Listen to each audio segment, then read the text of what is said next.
where my story used to be, my father was a criticizer and was hard and didn't love me. My story now is my father gifted me with his knowledge and his wisdom to prepare me to step into everything that I was created to do. Even this, my father prepared me for this. I learned how to be on a stage because my daddy was on a stage, singing and talking and telling jokes. He wasn't really good at telling jokes, but he did it with love and with fervor. But I watched him as a child, and it prepared me for my purpose. So my story feels good now, and these are like tears of joy, gratefulness. Yeah. You know, that I was able to have that experience with my dad. And now I have this new story that I intentionally created. But one of the things that I want to bring up here is I did that myself. That came to me intuitively to do. But we can do it with people as well. Mm-hmm. But I want to ask you a question and challenge you. What types of energy are you inviting into your relationships? I'm getting chill bumps as I'm saying it. Are you inviting the energy of destruction? Are you going and telling your business to people who having the same problems, who cannot help you because the blind can't lead the blind? Or are you inviting energy into your relationships that is going to strengthen you and help you and show you the way? Yeah. Exactly. Yeah. And you know, my tears was for gratitude as well, but it expanded in the moment of how your father's example to you and your awareness of that example to you and what he seeded in you to bloom, and how that is such a beautiful depiction of source allowing certain things that are in our life that we see as struggle, that we see as a disadvantage, the traumas we experience as a child, things that are sometimes very unfortunate and very devastating. I have a very murky childhood, as we know. Mm-hmm. But what I told you, even last night or yesterday, that I always knew Source was with me. I had that connection, fortunately. But what I'm seeing is even in this expression of how you have articulately depicted this divine purpose and this gift that your father gave, that's what Source gives us. Yes. But because it's hard, and because we don't completely understand everything that's going on, every piece of mud we step in is to be able to recognize mud when we see it, to be able to cleanse and to know how, and to be able to uplift and affirm people where they are. Right. But first and foremost, ourselves. But it is a preparedness. Yes. We are being prepared. And I said to you, even in your counsel of me yesterday, and I just appreciate your availability of your heart, of your just the sincerity of it, because I knew that Source and you were being obedient to that call. I knew in the moment, because you know I didn't want you to come. In my mind. And sometimes we don't want the help. In my mind, Craig. Yep. I didn't want you to come, but I knew that Spirit was a part of that, and I knew that you were being driven by a very pure place. And just listening to that and going through the preparedness. It's like even in this, in the pain of the discipline, Hebrews 1:11, 12 through 13, even in the pain of the discipline, you are being prepared. So when we allow ourselves to surrender, you said something yesterday. You said we have God's will and we have God's permissive will. That's God's perfect will and God's permissive will. Right, God's perfect will and God's permissive will. And his permissive will is our free will. Right, expression. And I chose to get in alignment. I used my free will to surrender to God's perfect will. Yeah. And it changed everything, because in that surrender, I was gifted with what I needed literally to bring me to the next stage. And I know, and I even said to you, I have a lot of work to do on this. Right. This is now coming up to be cleansed. And see, we think that as we grow, some of us believe that I've arrived. Right. As long as we are in body, we will constantly, I don't care what level we go to, That's right. we will always continue to do the work. But I am just grateful to the Holy Spirit in this moment. And I just have to say it now. I'm grateful to the Holy Spirit for dealing with me gently enough that I am being given things at a rate where I can handle them.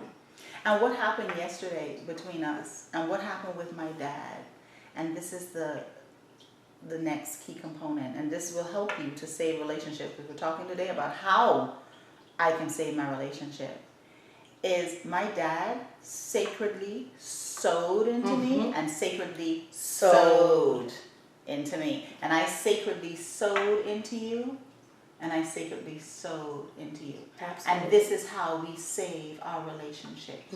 This is how we strengthen our relationships. This is how we build our relationships. You know, I could have maybe had 1,000,001 things to do yesterday. But that was important to me because of my relationship with you. We have 1,000,001 things that we have to do in our relationships of intimacy with our parents. Parents call you need something, children call you need something. But you have to step back sometimes and say, okay, what is love asking me to do in this moment? And you checked in to see if that was your charge.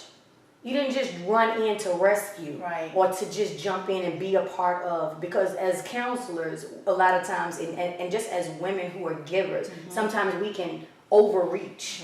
You know, we were talking about the vitamins yesterday and the sugar and the syrup scenario. That a good thing can turn into a poisonous thing when it is in overload. And we have got to stay in a place of balance, in a place of harmony. And so, even though I am your sister, you love me, and you would want to, you know, be a part of that, you still checked in first to see if this was being asked of you, and then you answered the call. And everything that's good, like we talked about yesterday with the sugar and the syrup, everything that's good or presents itself as pleasant is not good when it's done too much. And like we talked about with the butterfly and the little boy, sometimes you can do too much to the point of being detrimental. Sometimes you need to step back, because sugar is good. You add sugar to your lemonade and it's good. Add too much sugar to your lemonade and it's not good. Exactly. It's like, you know, it's too sweet. You can have an overload of stuff or too much of stuff. So learning even how to balance things in relationships is so key and so important. You know, sometimes you might need to run to the rescue of someone, and sometimes you might need to let them just sit with it for a minute, you know, because the worst thing that we can do is interfere with purpose. And I believe that there's a purpose and a time for everything under the sun. Everything. Everything. But sometimes it's just taking a moment to step back, breathe. What is this about? What is this coming to teach me? What is the message in this for me? What is the message that I have for this person? And if we look at our relationships as being an even exchange, as the person coming into your life to bring something, and the person coming into your life to receive something at the same time. But you have to be willing to give, and you have to be willing to receive. And being on the receiving end sometimes doesn't feel good. But what is the purpose, ultimately, of these two souls coming together? In relationship. And I think it's important for us to illustrate that the sacred sowing, SOWING, and the sacred sowing, SEWING, is at an individual level and at a partner level. Partner meaning any relationship. And that is, I actually made note here, it is faith in action, prayer, meditation, relational auditing, which is reflection, emotional and perceptual cleansing, which is introspective, the releasing of outdated programs, behaviors, and thoughts, sexual energetics for the non-platonic relationships, for the intimate relationships with an intimate other, is also falling under the sacred sowing, and so these are components of how we sow. We sow into ourselves, and we sow into the relationship, and we sow into each other. Correct. And it's taking these tools and these components of that. Pray with your partner. Pray alone. Take responsibility. You know, do a relational audit. It's necessary. You know, stepping back and seeing what did we agree to. Where are we in staying on track with those goals? Yeah. Assessing whether those goals are still even something we aspire to do. Yeah. And there may be some renegotiation. And if it's not, and it's still clear, but you, for whatever reason, have fallen off track, the relational audit is to get you back in gear so that you can keep plowing forward to what it is that you ultimately, you know, seek to achieve. And I love that concept. You know, I heard that concept from you, and that's something that I'm going to apply in my relationship. You know, because it comes back to the communicating, and it comes back to things change, excuse me, over time. So you have to come back to the table and see, okay, where are we at now? Are we on track? Do we need to shift a little bit? Do we need to add some more things that we hadn't thought of before? So I love that, and I think that's really key. You know, we really want to give that to you. Do a relationship audit, you know, where you sit down with your partner and you see, you know, what are the things that we agreed to? Are we on track with that? Do we see a need to maybe change some of these things? Move some stuff, put some new stuff there, and, you know, how do we go forward from this time? But doing everything by intention. It's as simple as that. It's just setting the intention. It's as simple as that. You know, and so we've come down to the end. Oh boy, how time flies when you're having fun. We have come to the end of yet another segment. I want to thank you guys so much for the feedback. The amazing feedback that you have been giving to us, you know, through calls, through emails, through posting on our pages. And I want to invite you to continue to do that. If there's anything that you would love for us to talk about, please feel free to offer your suggestions. We ask that you will follow us on Facebook at Let's Rap Media. And on Twitter. We're now Let's at Rap Media.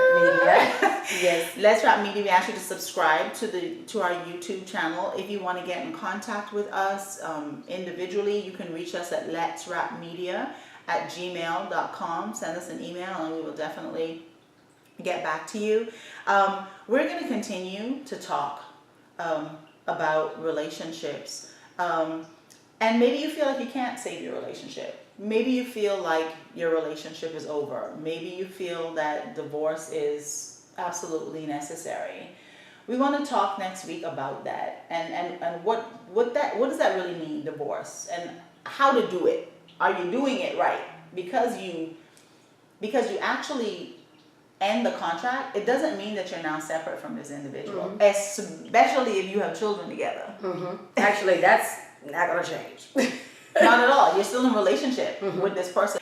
But yeah, we want to talk about that. How do we transition from a relationship to not being in a relationship of commitment, I guess you would say, because we're still in a relationship. How do we do that in a loving, pure, from a higher from a loving place. Yeah. And even in relationship where you can't change the dynamic of, well, not the dynamic, but the status of the relationship or how the relationship is labeled, like between parents and children and siblings who aren't speaking and different things like that. How do you move to the next level of health in the relationship based on what is going on? And what does that look like, even if it looks like there is some kind of separation in that momentarily? Right. How do we do that from a healthy place? So that's what we're going to talk about, not divorce. We're going to talk about separation, because separation does become necessary in many different relationships at times. So how do we make the separation from a loving, pure, high perspective? So that's what we're going to talk about next week. So again, we want to thank you so much for tuning in. Please continue to send us love and light energy, because we need it. Please lift us up. Yes.